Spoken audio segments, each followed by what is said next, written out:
नमस्कार, बहुत स्वागत आप सभी का। आपके साथ मैं हूं सचिन वर्मा। उत्तराखंड की राजनीति में एक से बढ़कर एक राजनेता हुए। उन्हीं में से एक राजनेता हुए हरबंस कपूर साहब, जिन्होंने उत्तराखंड के मान सम्मान और गौरव को बढ़ाने का काम किया।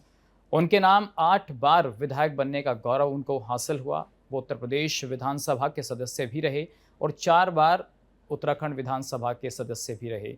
वो आज हमारे बीच भले ही ना हो, लेकिन उनकी विरासत, उनकी विचारधारा को आगे बढ़ा रही हैं उनकी पत्नी सविता कपूर, जो देहरादून कैंट विधानसभा से बीजेपी की विधायक हैं। और उनके नाम भी एक ऐतिहासिक रिकॉर्ड है कि वो देहरादून की पहली महिला विधायक बनी। आज उनसे बातचीत होगी उनके भविष्य को लेकर और इतिहास में राजनीति परिवार में कैसे चली, क्योंकि 8 बार विधायक बनना एक परिवार के सदस्य के लिए कोई आसान बात नहीं होती। तो स्वागत करते हैं सविता जी का। बहुत स्वागत मैम आपका। नमस्कार आपका, जी। बहुत-बहुत धन्यवाद। तो मैम 8 बार विधायक आपके हस्बैंड रहे हैं। कैसे परिवार में राजनीति की शुरुआत हुई और हरवंश जी का राजनीति में इंटरेस्ट कहाँ से शुरू हुआ? असल में कपूर साहब तो पहले कॉलेज की राजनीति में रहे, जी। डीएवी कॉलेज में पढ़ते थे और वहाँ से उसमें विद्यार्थी उसमें भी उन्होंने छात्र नेता के रूप में काम किया। तो एक नेता का नेतृत्व गुण जो होता है, वो तो इनमें शुरू से ही था जी। और स्ट्रॉन्ग मजबूत इरादे, आवाज़ भी बुलंद, जी। तो काम करने की एक शक्ति जो थी, वो इनमें ईश्वर एक गुण ही समझ लीजिए। और उसके आधार पर पहले तो अपनी काम कर लिया, वकालत शुरू कर ली, जी। लेकिन फिर बीजेपी जब आई तो उस समय पर फिर इनको विधायक के टिकट दिया गया पार्टी ने और इन्होंने चुनाव लड़ा। तो क्या उस विचारधारा से, आरएसएस की विचारधारा से शुरू से जुड़े रहे और उसके बाद बीजेपी 1980 में बीजेपी का गठन हुआ, तो तभी से बड़े नेता अटल बिहारी वाजपेयी जी हों, आडवाणी जी हों, उनसे जी, जी, संपर्क जी। हुआ? हाँ जी, बिल्कुल, क्योंकि उस समय बीजेपी अभी जनसंघ, फिर जनता पार्टी, फिर बीजेपी जी। बनी, नई पार्टी बीजेपी रूप में बनी, तो हर क्षेत्र से चुनाव भी लड़ना था और सभी जितने वरिष्ठ नेताएं हैं, सभी से एक संपर्क भी रहता है, एक पारिवारिक संपर्क था, सबसे आना-जाना सबका रहता था, क्योंकि सब लोगों को पार्टी से जोड़ना भी था, काम भी करना था। तो इसी तरह से धीरे-धीरे काम करते गए, आगे बढ़ते गए। तो एक पत्नी की क्या भूमिका रही? क्योंकि जब घर में कोई राजनीति में जाता है तो ज़ाहिर-सी बात है, अपनी काफ़ी चीज़ें, पर्सनल लाइफ़ जो है वो पब्लिक के लिए डिवोटेड हो जाती है। तो एक पत्नी के तौर पर आपने किस तरीके से पति का हाथ बटाया, राजनीति में सहयोग किया? क्योंकि कोई भी परिवार से एक व्यक्ति चुनाव के मैदान में आता है, तो परिवार का तो बहुत ही महत्वपूर्ण योगदान रहता है। जब तक परिवार की सपोर्ट नहीं मिलेगा, तो आगे बढ़ने में भी परिवार के सपोर्ट से ही आगे बढ़ पाते हैं। क्योंकि बच्चे हैं, गृहस्थी है, नई-नई बच्चे गृहस्थी शुरू हुई हमारी, छोटे जी। बच्चे थे। तो उस सब को देखते हुए हमने इन्हें बिल्कुल घर की तरफ से निश्चिंत रखा जी। कि हम पूरा घर सँभालेंगे, बच्चों को भी देखेंगे और रिश्तेदारों को भी देखेंगे। आप पूरी तरह से अपना जो चुनाव मैदान है, अपना समाज में काम करने का आपका समय है, वो उसमें लगाएँ पूरा। जी। जब पहली बार विधायक बने थे तो कैसा महसूस हुआ आपको घर में? क्योंकि आपकी मेहनत और आपका सपोर्ट जो आप बता रही हैं उनको इतना लंबे समय से मिलता रहा, तो घर में कैसी फीलिंग थी और आपको खुद कैसा महसूस हुआ? घर में तो सबको बहुत खुशी थी, क्योंकि बीजेपी की सीट आना उस समय पर जी। बहुत मतलब अपने आप में एक सभी को खुशी थी और ये एक अकेले एकमात्र विधायक बीजेपी से जीते, जी। क्योंकि उत्तर प्रदेश था उस समय पर। अब पूरे गढ़वाल, पूरा मुजफ्फरनगर, सहारनपुर तक कोई बीजेपी नहीं जीता। सिर्फ एक बीजेपी के ये जीत कर आए थे सीट और सब में खुशी का बहुत माहौल था पूरे इस साइड के। जहाँ भी जाते थे सब बहुत खुश थे कि हमारा बीजेपी सीट एक जीत कर आए हैं। देखिए, उस वक्त अटल बिहारी वाजपेयी और आडवाणी जी का वो दौर था, तो ज़्यादा निकटतम जो उनकी रही है निकटता, वो अटल जी से रही कि आडवाणी जी से रही? ऐसे ना उस समय तो आडवाणी जी, मुरली मनोहर जोशी जी, जी। आदरणीय वाजपेयी जी, जी। सभी सभी के साथ अच्छा तालमेल था और सबका आना-जाना भी घर में रहता था। और आदरणीय मुरली मनोहर जोशी भी मेरे फादर के सहपाठी रहे। जी। तो बचपन से हमारा तो मेरा था, कपूर साहब के शादी बाद में हुई मेरे, जी। लेकिन हमारा जुड़ाव शुरू से आरएसएस के साथ था और सभी वरिष्ठ जनों से संपर्क बने रहते थे। मतलब जैसे आप बता रहे हैं कि फ़ादर से मुरली मनोहर जोशी जी का संपर्क रहा है, तो आपको भी विचार जो हैं वो संघ के ही मिले अपने परिवार में? हाँ जी, बिल्कुल। आपके फ़ादर संघ से बिल्कुल। जुड़े रहे? हाँ जी, थे, लेकिन वो बाद में सरकारी सर्विस में आ गए थे। जी। फिर उधर की तरफ चले गए वो, और माननीय मुरली मनोहर जोशी जी राजनीति में रहे, जी। लेकिन संबंध अच्छे बने हुए थे सबसे। तो क्या उसका लाभ भी मिला आपके हाँ, हस्बैंड को? कि मिला आपका बिल्कुल। बैकग्राउंड था वो आरएसएस से नहीं, रहा? उससे भी मिला, और अपना भी था ही, अपना भी इनका कांटेक्ट था इस रूप से सबसे। हुँ। तो कौन से कोई बड़े काम कपूर साहब ने किए? क्योंकि आज भी उनके हम देखते हैं कामों को यो लोग याद करते हैं और बाहर द्वार भी बनाया हुआ है उनकी स्मृति द्वार। तो कुछ बड़े आप काम बता सकते हैं उनके द्वारा किए गए जनता के लिए? क्योंकि जब जब ये इन्होंने चुनाव लड़ा, बीच में बहुत जल्दी-जल्दी चुनाव के मौके आए। जी। मायावती की सरकार आई, फिर मुलायम सिंह की सरकार आई, फिर बीजेपी आई, फिर बीच में राम मंदिर, बाबरी मस्जिद के दौरान जल्दी सरकार हमारी ख़त्म हुई। हुँ। क्योंकि उस समय दौर ऐसा था ना कि बहुत जल्दी-जल्दी सरकारें गिरती रहीं, और जी, लाइक चुनाव, 89, हाँ, 91, चुनाव भी 93। बहुत जल्दी-जल्दी आते रहे। जी। तो लेकिन इन्होंने हर उसमें सीट अपनी निकाली, हुँ। और अच्छे मार्जिन से निकाली। हुँ। तो ये एक पार्टी की मजबूती भी हुई हमारे यहाँ पर। हुँ। पार्टी मजबूत हुई, लोग जुड़े, बहुत परिवारों को जोड़ा अपने साथ इन्होंने। जी। संघर्ष था उस समय पर, तो संघर्ष बहुत था, हुँ। लेकिन फिर भी सबको जोड़ के काम किया इन्होंने। तो असफलता हाथ लगी कभी चुनाव में, ऐसा भी दौर आया नहीं, कभी? ऐसा नहीं। लगातार चुनाव? जब सबसे पहला चुनाव इन्होंने जीता, वो एक चुनौती के रूप में इनको टिकट दिया गया, हुँ। क्योंकि उस समय कोई टिकट लेने को तैयार नहीं था। हुँ। जब जनता पार्टी के बाद बीजेपी बनी, जी। तो इतनी ज़्यादा कोई तैयार ही नहीं होता टिकट लेने के लिए। 77 के बाद की तो बात इन्होंने है। चुनौती के रूप में स्वीकार करके टिकट लिया, क्योंकि सबको पता था हारना है, हुँ। जीत नहीं है। हुँ। फिर भी इन्होंने कहा कि मैं लूँगा और लड़ूंगा मैं, चाहे जो भी मुझे मिले। जी।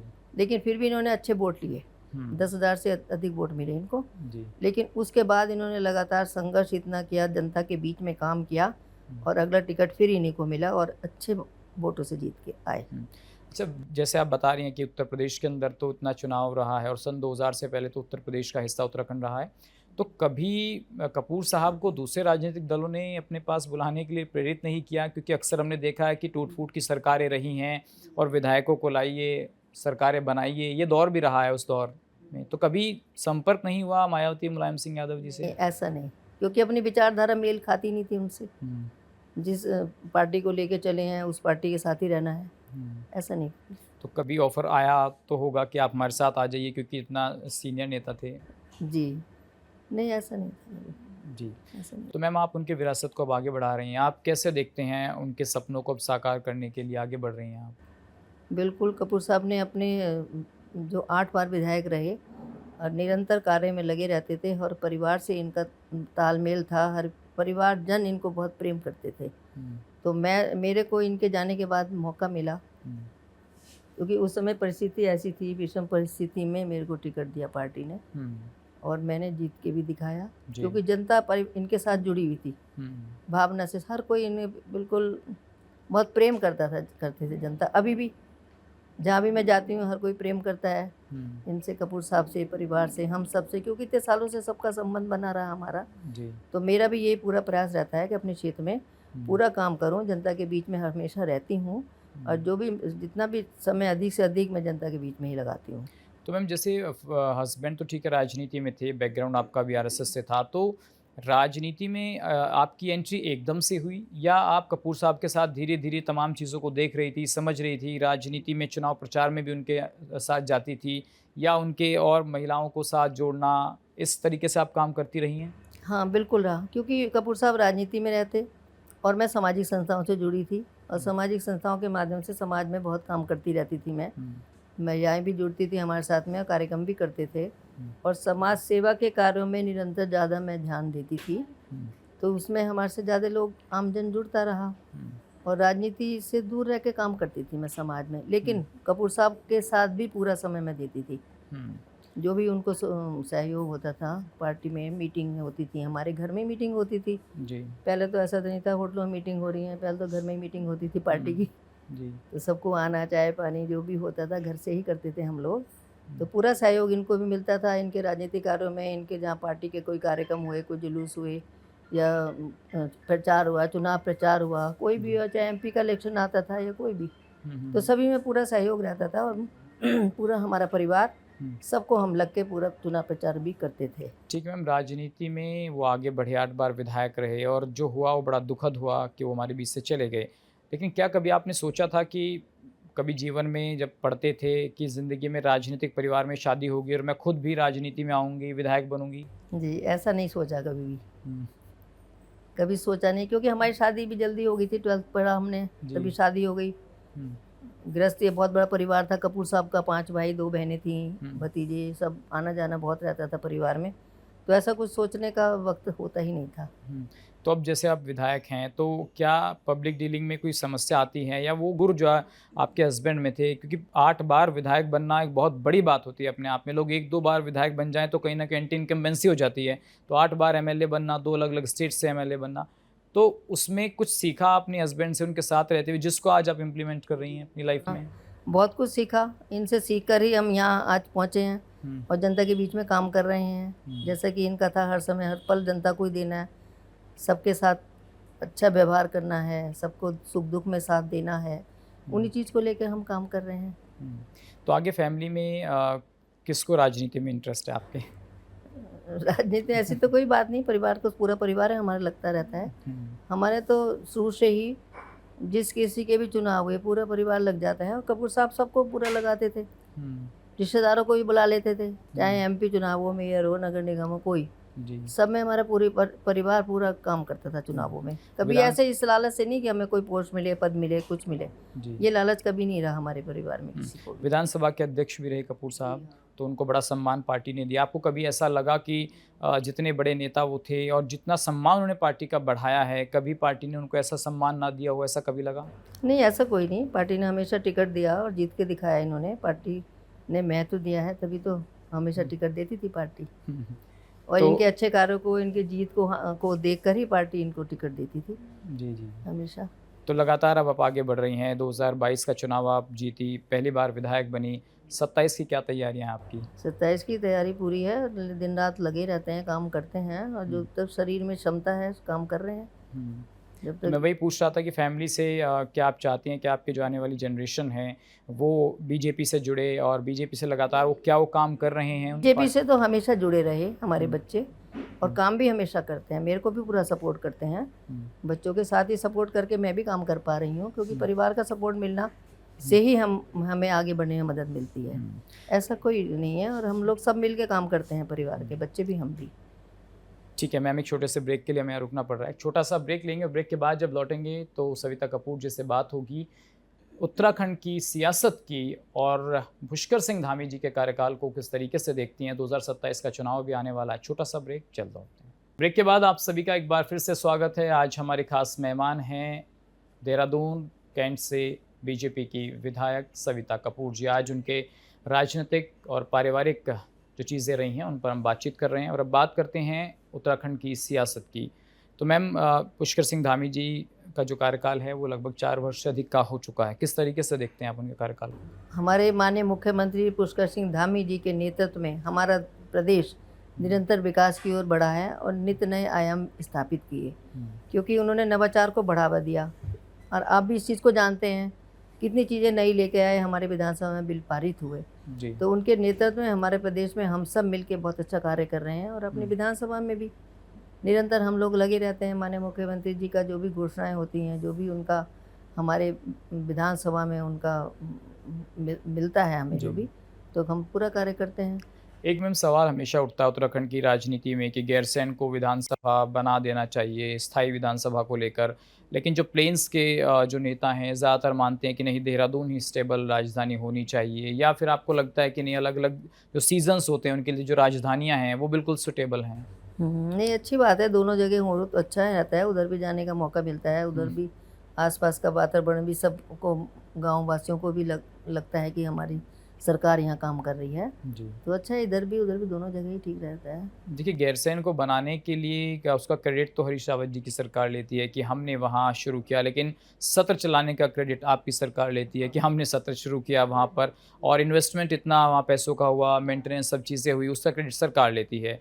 तो आपको लगता है कि ये शुरुआत गैरसैंण की जो हुई है बनाने की, ये कांग्रेस के टाइम पर हुई, इसका क्रेडिट कांग्रेस को जाता है, या फिर जो यूकेडी कहती है कि नहीं भाई पहाड़ की जो राजधानी है वो पहाड़ों में होनी चाहिए। नहीं, ये ठीक है, मैं भी समझती हूँ होनी चाहिए पहाड़ों में, लेकिन खाली भवन बनाने से तो काम चलता नहीं है।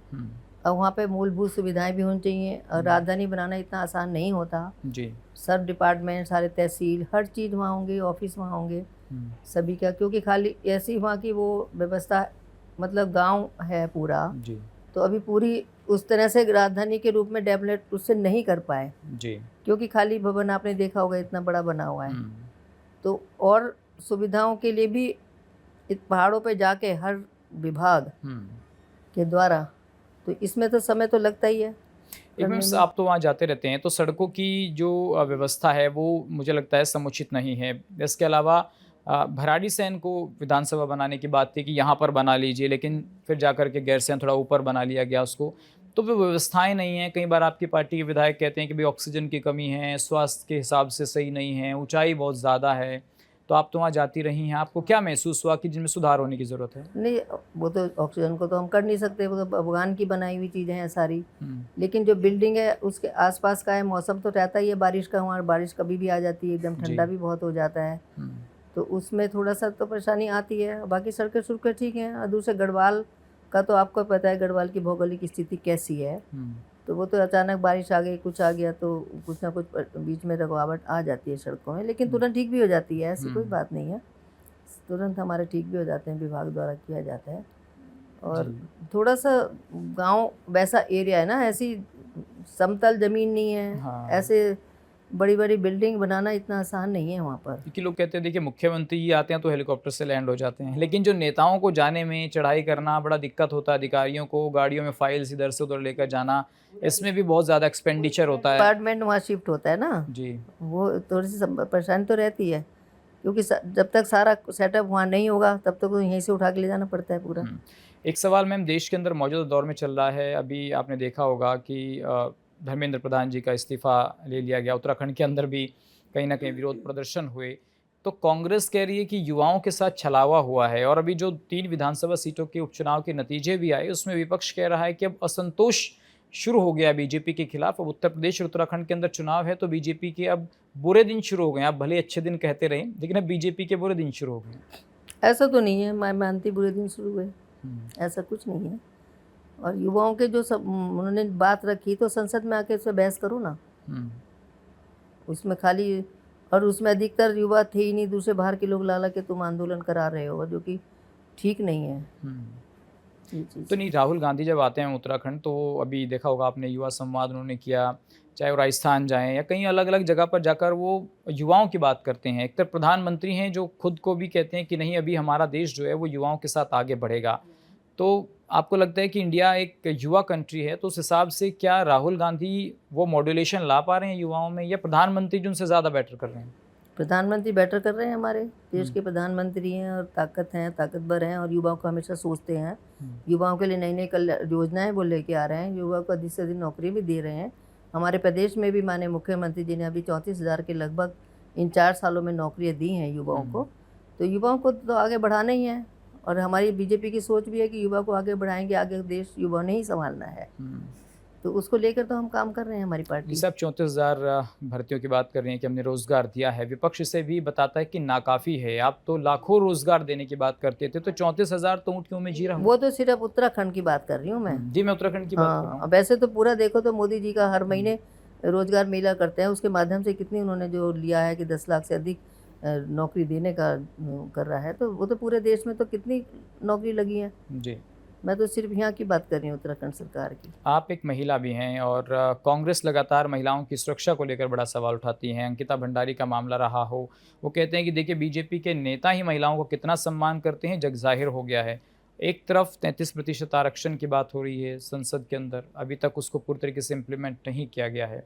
आप कैसे देखते हैं दोनों चीज़ों को? 33% आरक्षण तो लेकर बीजेपी आई, लेकिन कांग्रेस ने उसका विरोध किया, बिल पास नहीं होने दिया, क्योंकि कांग्रेस है ही नहीं महिलाओं के पक्ष में। नहीं, वो कह रहे हैं कि लागू ही करना है तो इन्हीं में से कर दीजिए, 545 में से। आपको आगे डिलिमिटेशन करने की जरूरत क्या है? बिल तो लाना पड़ता है। बिल लाएंगे तो सभी पार्टियों के लिए होगा ना, वो खाली एक पार्टी के लिए थोड़ी होता है। मैम वो डिलिमिटेशन की बात कर रहे हैं कि ठीक है आपको देना है तो इनमें से दे दीजिए आप, लेकिन आप परिसीमन क्यों कर रहे हैं? आप परिसीमन करके 750 सीटें करके आप आरक्षण तो होता ही है ना, सभी हुँ, का होता है। अब जाति के आधार पे भी आरक्षण लागू होता है, ऐसे हुँ, महिलाओं के लिए भी होता है। हुँ। एक मसला मैम उत्तराखंड के अंदर महिलाओं की सुरक्षा को लेकर या कानून व्यवस्था को लेकर बहुत बड़ा खड़ा होता है, जिसमें विपक्ष लगातार सवाल उठाता है कि उत्तराखंड में धामी जी के नेतृत्व में जो सरकार चल रही है, वहाँ कानून व्यवस्था चरम पर खराब हो रखी है। आपने देखा होगा अभी कई ऐसे घटनाएँ हुई हैं उत्तराखंड में। ये ऐसे कानून व्यवस्था खराब हो रही है ऐसा तो मैं नहीं कह सकती। हुँ, कानून व्यवस्था सही है, सब आप काम करते हैं, सब थाने में पुलिस भी सहयोग करती है, ऐसी बात नहीं है। और सोशल मीडिया अब ज़्यादा है, हुँ, पहले उससे भी ज़्यादा कानून व्यवस्था खराब होगी दूसरी सरकारों के समय देखें आप। हुँ, क्योंकि अब तो छोटी सी बात को सोशल मीडिया में कितना बड़ा बड़ा के बताते हैं हर कोई, हुँ। तो उससे भी फ़र्क पड़ता है। आपने लेकिन तो मैम कानून व्यवस्था खराब है ऐसी बात मैं नहीं कह सकती। आपने तो हरीश रावत जी का भी समय बहुत नज़दीकी से देखा, 17 से पहले तो उन्हीं की सरकार थी। तो क्या परिवर्तन मेजर तौर पर हुए हैं हरीश रावत जी की गवर्नमेंट में और बीजेपी की गवर्नमेंट में? बीजेपी जब से आई है, बीजेपी में हर तरफ विकास आप भी देख रहे होंगे, इतने सालों हुँ, में कितना अंतर आया हर चीज़ में। हुँ, हर चीज़ में हमारा देश और हमारा प्रदेश आगे बढ़ा है।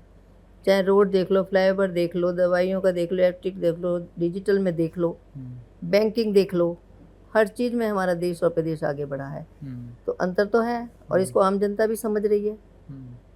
मैम इतने हाईवेज़ बन रहे हैं, लेकिन आपको नहीं लगता कि आप तो देहरादून कैंट से हैं, सिटी में आप बहुत ज़्यादा घूमती हैं, तो आप हरिद्वार से आइए तो भी हाईवे है, सहारनपुर से आइए तो भी हाईवे है यहाँ पर। लेकिन when we enter in city Dehradun तो थोड़ा प्रॉब्लम्स होती हैं, आपको नहीं लगता सिटी नहीं, में? वो तो अब होता ही है, क्या करा जाए, ये तो जनता है और सड़कें तो जो हैं वो ही रहेंगी ना मोहल्ले की, हुँ, वो तो हम बढ़ा नहीं सकते ना। और जनता बड़ी है और गाड़ियाँ भी बढ़ी हैं। हुँ, पहले गाड़ियाँ इतनी होती नहीं थी, अब गाड़ियों के साइज़ भी बढ़ गए हैं हुँ, और एक घर में 2-2 3-3 गाड़ियाँ सबकी अलग-अलग होती हैं, तो वो सड़कों पे आना-जाना यातायात तो बढ़ा है ना। हुँ। तो उस वजह से होता है थोड़ा-सा, लेकिन सब ठीक ही होता तो है जब आप कभी इस मसले को संबंधित विभाग के मंत्रियों से या विधानसभा में जब प्रश्न उठाते हैं, तो कभी इस पर बात होती है कि भई सिटी में भी थोड़ा सुधार की आवश्यकता है, कहीं अंडरपास बनाइए, कहीं एलिवेटेड रोड्स बनाइए, जैसे कारगी चौक हो गया मैम, रिस्पना की तरफ हो गया, बननी है, बिंदाल वो नदी तो का सारी प्रोजेक्ट में है। जी, प्रोजेक्ट में है, अभी सारी बननी है एलिवेटेड रोड हुँ, पूरी।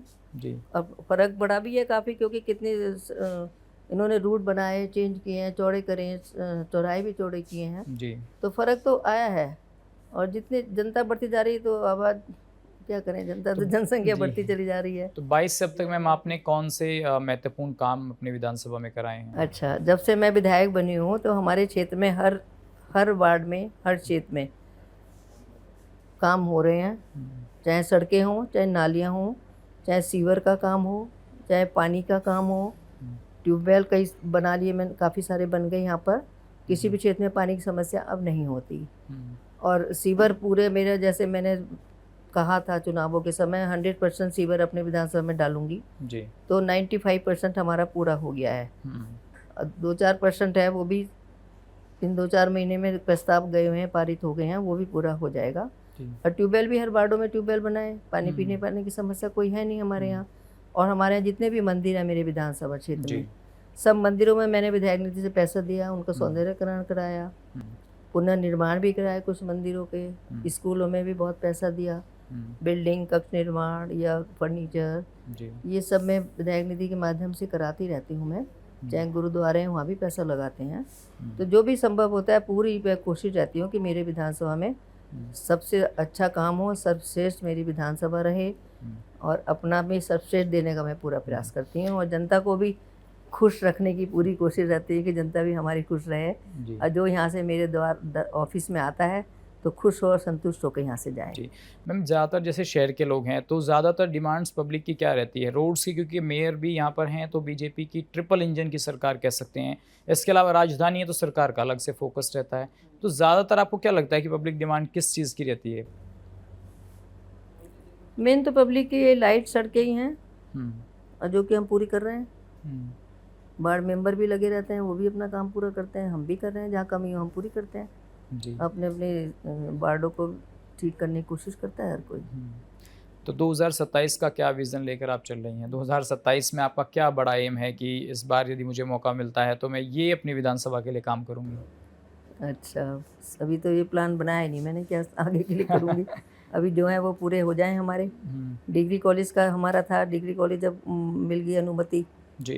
कि डिग्री कॉलेज हमारे विधानसभा में नहीं, वो भी अब मिल जाएगा। हुँ, चिकित्सालय हमने उच्चीकरण दिया था, वो भी बेड बढ़ा दिए, उसमें भी हुँ, मुख्यमंत्री ने लिख दिया था। तो वो भी हो रहा है, कॉलेज भी हो रहा है और स्टेडियम हमारे यहाँ है बनाया अभी, हुँ, मिनी स्टेडियम।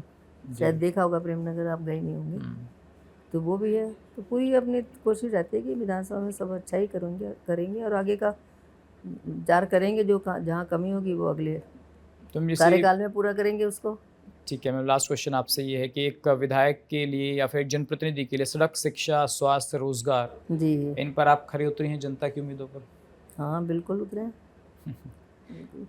चलिए मैम, बहुत शुक्रिया मैम, आपने अपना हाँ, टाइम दिया, इसके लिए बहुत धन्यवाद बातचीत की। आपका भी धन्यवाद, आप आए आज यहाँ पर, जी। मिले सबसे। तो ये थे बीजेपी के विधायक सविता कपूर जी, जिन्होंने अपने राजनीतिक, पारिवारिक इतिहास और भविष्य में उनकी क्या योजनाएँ हैं, उस पर खुलकर अपनी बात रखी। फिलहाल के लिए इतना ही, नमस्कार।